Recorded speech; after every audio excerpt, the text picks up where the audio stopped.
There's a big scandal and treason in Russia. Popular singer Shaman became popular after the aggression on Ukraine with his patriotic songs and the support of the war.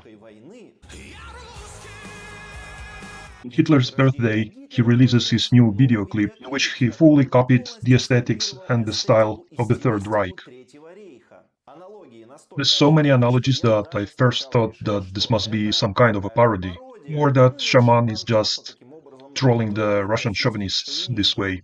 But no, it turns out that this is all for real. It was even possible to find the film from which Shaman copied his image. It's a musical cabaret from the 70s, which describes the period of the formation of the Third Reich. Russians copying everything from the West is not big use anymore, but they haven't made this kind of borrowing so far. Is so blatant and deliberate that even Oleg Tsarov became suspicious of the wrongdoing. Is this me, or is this a cosplay of the fans of Adolf Aloisovich? The problem of the system is that Russian patriots are represented by so-called patriots for money. They do the way they understand it, and we have no others. Good thing he didn't Zieghild at the end, says Tsarov.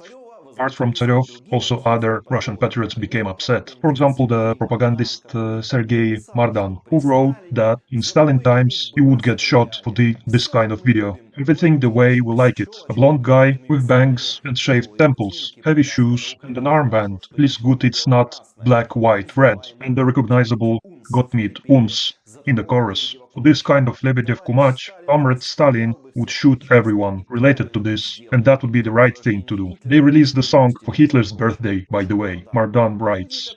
People who chose the symbol of the war, the letter Z, because of its resemblance with the Zig rune. People who the whole year called for takeover and an annihilation of a neighboring country. People who explain that Ukrainians are an incorrect, defective nation with an incorrect, made-up language, made-up culture, suddenly discovered that the Nazi aesthetics is being praised in their country. And before that, you were not concerned? Before the release of this video? For example, when your soldiers gave interviews in which they admitted openly that they are Nazis. Ну, для начала я считаю, что как нации украинцев не существует, что это оболваненные русские. I'm a Nazi.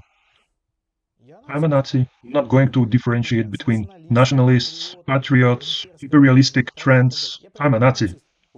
Generally, a year after denazification, the Russian denazifiers showed their true face. Can you imagine what would happen in Russia if something similar was filmed in Ukraine? What kind of hysteria would be abroad in Russia? But in Ukraine, no one, none of the stars, none of the singers, none of the performers wouldn't even come up with this kind of idea to film something like this. However, in Russia, they made it their goal to copy everything from the Third Reich.